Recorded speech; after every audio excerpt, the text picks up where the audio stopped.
Topik hari ini adalah Inventory Management System, subtopik Inventory Control. Dalam video ni, pelajar akan mempelajari topik-topik berikut. Pertama, ABC Analysis. Kedua, Record Accuracy. Dan ketiga, Cycle Counting. Saya, Tengku Nur Azila binti Raja Muhammad daripada Fakulti Teknologi Kejuruteraan UTHM. Inventory management terbagi pada dua bahagian. Yang pertama adalah inventory control, iaitu kita akan lihat bagaimana inventory item diklasifikasikan. Okey, dalam ni kaedah ABC analysis akan diperkenalkan. Kemudian kita akan lihat kepada inventory record accuracy. Macam mana kita nak pastikan inventory record tu accurate. Dan di sini kita akan lihat kepada kepentingan dan apakah maksud record accuracy dan juga kaedah cycle counting. Okey, bahagian ini akan diterangkan dalam video ini. Bahagian kedua iaitu inventory model yang mengandungi 3 model iaitu economic order quantity, production order quantity dan quantity discount model akan dibincangkan dalam video berasingan. Okey, inventory control, salah satu kaedahnya adalah ABC analysis. Okey, yang mana ABC analysis ni adalah kaedah yang kita gunakan untuk kita klasifikasikan inventory items yang berada dalam premis kita kepada 3 kelas yang berbeza, iaitu kelas A, kelas B dan kelas C. Yang mana pembahagian ini adalah berdasarkan annual RM value untuk item-item tersebut. Okay. Kelas A adalah kelas yang mana mempunyai annual RM value yang tertinggi dengan percentage of inventory items ni adalah 15%, 15% sahaja daripada keseluruhan inventory item. Tapi in terms of RM value dia adalah 70 to 80%. Okay, kelas B adalah medium yang mana merangkumi 30% sahaja daripada inventory item. Dan kelas C adalah yang mempunyai paling rendah annual RM value iaitu sebanyak 5% sahaja. Okay, tapi dari segi kuantiti dia merangkumi 55% daripada keseluruhan inventory item. Okay, apakah itu annual RM value? Annual RM value adalah kita boleh kira berdasarkan annual demand of the inventory item dan kita akan multiply dengan cost per unit of the item. Okay, jadi kita akan dapatlah. Kenapa pentingnya ABC analysis ni? Kita akan gunakan dalam kaedah seterusnya. Okay, ini adalah contoh inventory data yang kita ada. Okay, kat sini kita ada item daripada item 1 sampai item 12 dan kita juga ada data annual demand dan unit cost untuk setiap inventory item. Jadi daripada dua parameter ni kita boleh calculate annual RM value. Okay. So annual RM value dekat sini untuk ABC analysis ni kaedahnya adalah kita perlu calculate dulu annual RM value dan kemudian kita akan sort. Okay, kita akan susun berdasarkan descending order. Okay, kenapa kita perlu susun? Sebab finally next step adalah kita nak klasifikasikan kepada kelas A atau B ataupun C. Yang mana dia bergantung kepada percentage of the this one annual RM value. Okay, kat sini kita perlu kira lah percentage, contohnya item 8, percentage dia okay, 4 million out of 10 million out of total, berapa persen. Okay, jadi lepas kita dah calculate apa semua, kita akan dapat 8, okay, item 8 dengan item 5, kita boleh masukkan dia, kategorikan dia ke dalam kelas A. Okay, yang mana dia merangkumi 60 hingga 70% of the total value.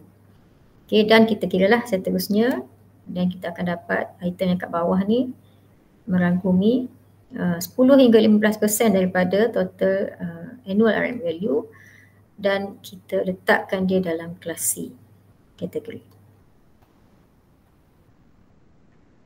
Okay, inventory control. Tadi kita cerita tentang item yang ada dekat inventory.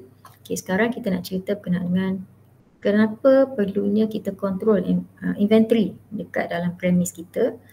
Okay, sebab accuracy of the record yang kita ada akan mempengaruhi operation dalam premise kita. Okay, jadi good record keeping sangat penting dalam sesebuah organisation, sesebuah kilang ataupun premise, yang mana kita make sure setiap movement of the inventory item tu direkodkan dengan baik supaya dia accurate, supaya dia up to date dan supaya dia memang latest information. Kenapa? Okay, sebab dia akan reflect kepada operation yang kita akan run. Okay, kaedah perekodan inventory item sebenarnya saya boleh bagi pada dua, iaitu yang pertama adalah secara manual, iaitu kita menggunakan pen and paper lah. Kita akan tulis secara manual setiap ada pergerakan inventory, okay, ataupun inventory movement, keluar masuk, in and out, kita akan rekodkan dalam paper. Itu secara manual. Ataupun mungkin ada company kilang yang menggunakan sistem, okay, yang mana diintegrate sistem ke dalam punya operation, dan setiap kali ada inventory movement dia akan update dalam sistem tersebut, in and out. Okay, in daripada supplier contohnya masuk kepada warehouse, okay, incoming, and then bila warehouse tu bagi inventory item tersebut kepada production untuk run the operation, okay, so dia out daripada warehouse, so dia akan pergi kepada production dan seterusnya lah sehingga setiap proses dilalui dan sampailah finish good. Okay, setiap movement tu perlu direkodkan in dan out dia.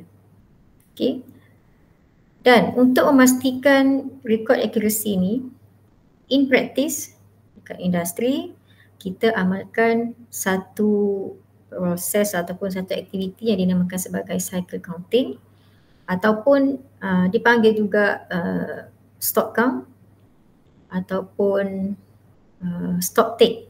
Okay, ada beberapa term yang digunakan tapi kaedahnya adalah sama. Okay, iaitu kaedahnya adalah seolah-olah kita membuat audit, okay, kepada inventory item yang kita dah record tadi supaya untuk pastikan record tersebut accurate. Okay, cycle counting ni biasanya dijalankan dalam tempoh masa tertentu. Ada frekuensi tertentu yang mana dia bergantung kepada kelas of item yang kita bincang tadi. Okay, sama ada kelas A atau B atau C, frekuensi untuk menjalankan cycle counting ni berbeza.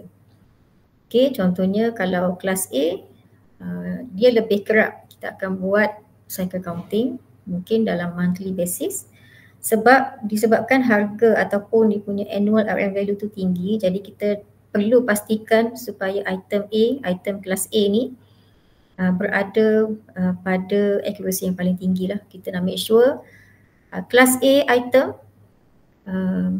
physically sama dengan yang ada dalam record. Okay, kelas B dan seterusnya kelas C frekuensinya akan makin berkurang lah. Kelas C mungkin akan buat 2 tahun sekali sahaja. Okay, kenapa cycle counting ni penting?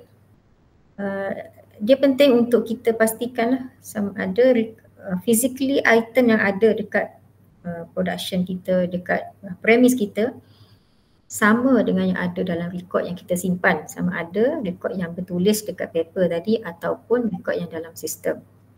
Okay, jadi kalau record accuracy itu kita jaga, so kita boleh eliminate lah interruption kepada production line, and then error and cause of error kita boleh identify dan take remedial action. Okay, maksudnya dalam masa 3 bulan kita buat semakan ataupun audit tadi melalui cycle counting, dan apa yang ada discrepancy antara physical item dengan yang ada dalam record, so kita terus boleh take action, investigate, Okay, apa punca, kenapa tak sama, dan kita akan take action supaya finally end of cycle counting punya aktiviti adalah physical item dengan record kena sama. Okay, kalau kata kurang, kenapa kurang, kita kena carilah, investigate kat mana part tu sebenarnya, kat mana item tu sebenarnya. Okay, ataupun kalau lebih, kenapa lebih, mungkin record dia tak update dan sebagainya. Jadi bila dah ada remedial action, kita take action dan kita betulkan semua yang tak tally, kita buat balancing supaya okay, now dah balance, then record tu akan sentiasa accurate lah. Okay, satu lagi apa yang berlaku dalam cycle counting ni adalah proses ni ataupun aktiviti ni akan melibatkan semua staff yang ada dekat dalam premise tersebut. Okay, daripada managerial level sehinggalah semua level, okay, operator dan sebagainya, semua akan terlibat. Okay, dan yang kedua, semua proses yang berlaku akan freeze bermula daripada penerimaan barang, okay, daripada supplier, kita tak akan terima barang. Okay, dan juga sama juga dengan proses. In proses pun kita akan stopkan semua mesin, semua aktiviti, dan sama juga kita akan stopkan, okay, delivery of finished good kepada customer.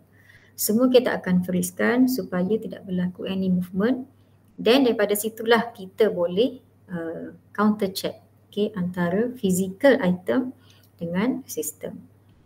Okay, once dah settle, once semua masalah, semua any discrepancy kita dah settlekan, semua dah balance, barulah kita akan start balik, okay, unfreeze semua, balik operation. Okay, dan bila unfreeze, okay, proses operation akan berlaku macam biasa sehinggalah kepada next cycle counting pula. Okay, sama ada after 4 months ataupun after 6 months, terpulanglah kepada macam mana company tersebut dia nak manage dia punya inventory item. Okay, jadi itu sahaja perkongsian daripada saya untuk kali ini. Terima kasih.